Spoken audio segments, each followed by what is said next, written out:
তো বন্ধুরা, কালকে ছিল প্রত্যেকটা বার্সা ফ্যানদের জন্য একটা খুশির দিন।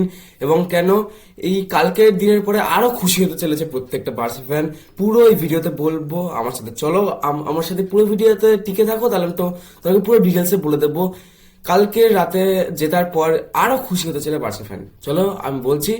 এবং আর একটা কথা, এই ভিডিওতে যারা যারা কমেন্ট করবে, মানে আমাকে নিয়ে যদি কোনো কোশ্চেন থাকে, আমি নেক্সট ভিডিওতে তাদের রিপ্লাইটা দেবো, ভিডিওর মধ্যেই বলবো তাদের কমেন্ট পড়ে।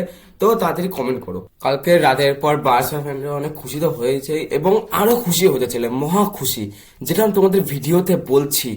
মানে আরো যে খুশি হতে চলেছে, তোমরা যদি টেবিলে দেখো, বার্সেলোনা আছে 9-এ, তারপর আছে চেলসি, তারপর আছে নিউ ক্যাসেল, তারপর আছে পিএসজি, তারপর হচ্ছে টটেনহাম। এবার যদি তোমরা দেখো, তিনটে টিমই 12, মানে 14, টটেনহামের 14, পিএসজি 13, নিউ ক্যাসেলের 13, চেলসি 13, বার্সেলোনার 13। এবার তোমরা ভাবছো, আর আমি বলছি 1 থেকে 8-এর মধ্যে যারা থাকবে তারা খেলবে হচ্ছে ডাইরেক্ট রাউন্ড 16 চ্যাম্পিয়ন্স লিগের। আর যারা 9 থেকে 24-এর মধ্যে থাকবে নিজের টেবিলে ইউএফএ চ্যাম্পিয়ন্স লিগে, তারা খেলবে হচ্ছে চ্যাম্পিয়ন্স লিগের প্লে অফ, মানে রাউন্ড 16-এ কোয়ালিফাই করার জন্য প্লে অফ খেলতে হবে আবার। এবার লিগ লিগ স্টেজের লাস্ট ম্যাচ বাকি, এরপরে ম্যাচ হচ্ছে বার্সেলোনা কোপেনহেগেনের সামনে। এবং কোপেনহেগেনকে যদি বার্সেলোনা হারিয়ে দেয়, তারপর চেলসি, নিউক্যাসল, পিএসজি, টটেনহাম, এই তিনটের মধ্যে একটা টিমকে পয়েন্ট ড্রপস করতেই হবে। আমাদের যদি দিতে হয়, একটা টিমকে পয়েন্ট ড্রপস করতে হবে, নয় চেলসি, নয় নিউক্যাসল, নয় পিএসজি, নয় টটেনহাম। এই চারটের মধ্যে একটাকে পয়েন্টস ড্রপ করতেই হবে। এবং তোমার কি মনে হয়, আমরা কি রাউন্ড 16-এ যাচ্ছি, না ওর জন্য প্লে অফ খেলতে হবে? আমাকে কমেন্টে জানাও। এই তো গেল বন্ধুরা বার্সেলোনার মেন যে সমস্যাটা এখন বাকি, সেটা মানে খুশিও হতে পারো তোমরা।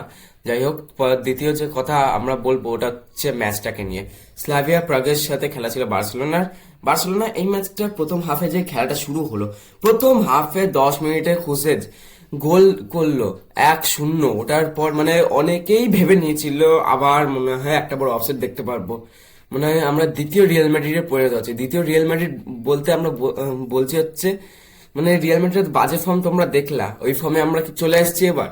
তো টেনশনে পড়ে গেছিলাম একদম। তারপর আবার ফার্মিন লোপেস 34 মিনিটে গোল করে আমাদের একটু মানে আত্মাটা ঢোকালো ভেতরে, আত্মা বেরিয়ে গেছে সত্যি 10 মিনিটে গোলের পর। তারপর আবার 42 মিনিটে গোলের পর 2-1 করলো। ওটা কি খুশি ভাই, সে প্রত্যেকে খুশি। তারপর লেভানডস্কির ওন গোলের প্রত্যেকটা বার্সা ফ্যানের মাথা খারাপ হয়ে গেছে। তারপর আবার অলমোস্ট 63 মিনিটে একটা দারুণ গোল টপ কর্নারে 3-2 করলো। তারপর লেভানডস্কি 71 মিনিটে গোল গোল করে ভাই সাহেব মানে শান্তি দিল। অত কেউ খুশি হয়নি, কিন্তু এটা লেভানডস্কির প্রথম গোল ইউএফএ চ্যাম্পিয়ন্স লিগে এই বছরে, এবং 106 নম্বর গোল। ও তোমরা যদি এখন পারফরমেন্স দেখো, আমি বলছি, যদি পারফরমেন্সের কথা বলো তাহলে তোমরা দেখো বার্সেলোনার প্রত্যেকটা প্লেয়ার কালকে চলেছে। এবং যদি রুনির কথা বলে, রুনির বাজার কি তোমরা দেখছো, রুনির বাজার জি, তোমরা ভাবছো 6.3 রেটিং মানে বাজে খেলেছে। সব থেকে অ্যাকুরেট পাস্ট, এত প্লেয়ার দেখছো, পেড্রি, ডেজং, রাফিনা, লোপেজ, এলিয়ানডস্কি, এর থেকে বেশি পাসে খেলেছে রুনি।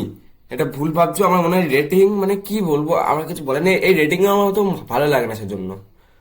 তারপর অন্যদিকে রাফিনিয়া, লোপেজ, লেভানডস্কি, এদের একদম ঠিক আছে। আর লোপেজের রেটিং একদম ঠিক আছে, 2 গোল আর ভালো পারফরমেন্স।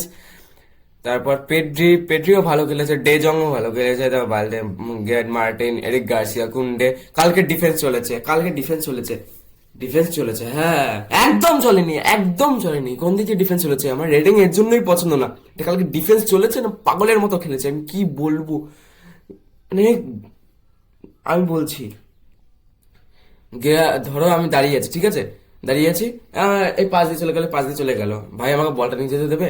হ্যাঁ তুমি নিয়ে যাও, আমার কোনো প্রবলেম নেই, গোল করে দাও, কোনো যায় আসে না এতটা না, আর কিছু বলবো না।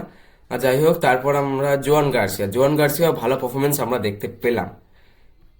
কিন্তু বার্সেলোনার এই পারফরমেন্স দেখে আমি অনেক খুশি হয়েছি কালকের পর। যদিও আমরা রিয়াল সোসাইটির কাছে হারলাম, ওটাকে রবরি বলবো কি বলবো না ওটা আমি জানি না।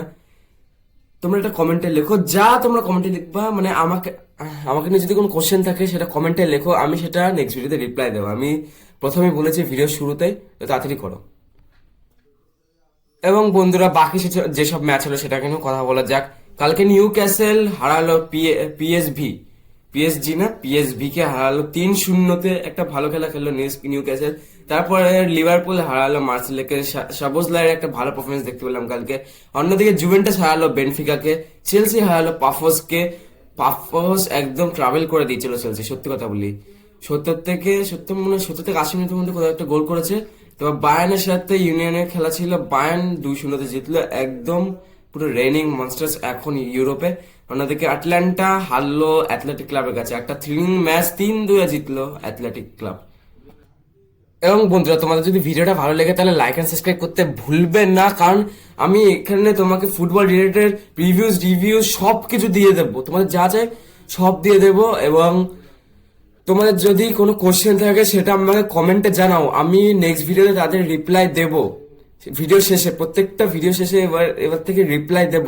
যারা যারা কোশ্চেন লিখবে কমেন্টে, তাদের আমি প্রত্যেকটা ভিডিও রিপ্লাই দেব। ঠিক আছে? তা তাড়াতাড়ি কমেন্ট করো এবং লাইক অ্যান্ড সাবস্ক্রাইব করো। তো দেখা হচ্ছে নেক্সট ভিডিওতে।